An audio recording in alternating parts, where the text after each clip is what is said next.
Assalamualaikum warahmatullahi wabarakatuh. Perkenalkan, nama saya Nani Erawati dari SMP Negeri 2 Karangreja, Kabupaten Purbalingga. Di SMP Negeri 2 Karangreja, saya bekerja sebagai koordinator tata usaha.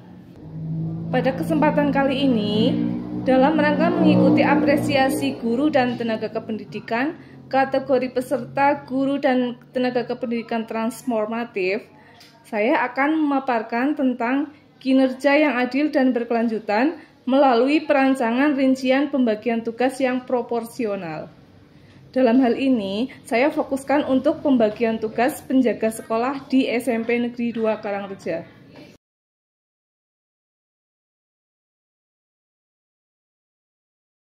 Pada masa sekarang ini, banyak timbul permasalahan di sekolah-sekolah terkait banyak hal. Salah satunya adalah masalah pembagian tugas yang kurang adil dan kurang proporsional. Begitu juga terjadi di SMP Negeri 2 Karangreja. Seperti kita ketahui bersama, tugas utama dari penjaga sekolah adalah menjaga keamanan lingkungan sekolah. Adapun tugas tambahan meliputi kebersihan, perawatan, dan sarana prasarana. Semua tugas tersebut harus dilaksanakan dengan porsi yang sesuai. Sebagai contoh pelaksanaan tugas penjaga sekolah di SMP Negeri 2 Karangreja, yang pertama adalah membuka dan mengunci ruangan. Yang kedua, menyiapkan air minum untuk guru, karyawan, dan tamu. Kemudian menyapu dan mengepel lantai ruangan. Dan setelah itu, mereka melaksanakan tugas lainnya yang diperintahkan oleh atasan sesuai dengan kondisi yang dibutuhkan. Sebagai contoh, memotong rumput, merawat taman dan kebun sekolah, kemudian membersihkan toilet guru dan siswa.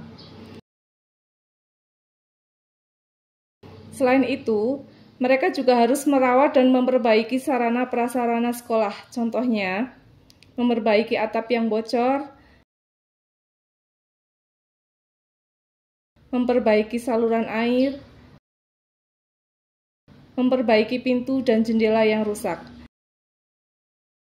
Semua itu dilakukan oleh penjaga di SMP Negeri 2 Karangreja.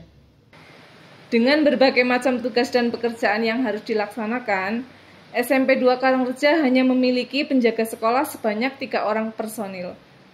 Hal ini tentu saja menyebabkan berbagai permasalahan, di antaranya 1 orang pegawai harus bekerja selama 12 sampai dengan 16 jam atau bahkan sampai dengan 24 jam dalam 1 hari dengan jeda istirahat yang sangat minimal.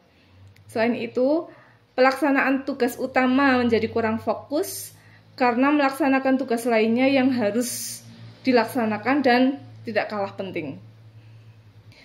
Dengan permasalahan tersebut, saya mencari solusi dengan melakukan langkah-langkah sebagai berikut.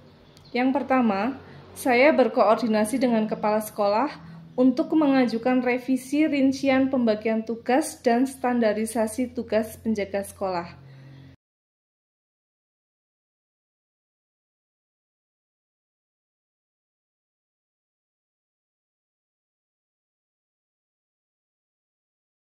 Setelah berkoordinasi dengan kepala sekolah, langkah berikutnya saya menghitung kembali kebutuhan sumber daya manusia yang harus terpenuhi di SMP Negeri 2 Karangreja. Kemudian, saya bersama kepala sekolah mengundang penjaga sekolah untuk menyampaikan hasil koordinasi dengan kepala sekolah, dan selanjutnya kami berdiskusi untuk mengambil langkah yang terbaik.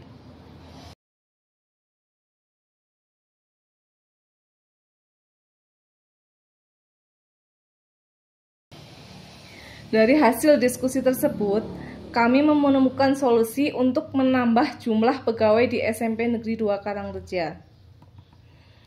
Karena menurut peraturan yang sudah tidak boleh lagi menambah atau mengangkat tenaga honorer di sekolah, maka kami memutuskan untuk mengangkat pegawai dengan status tenaga harian lepas.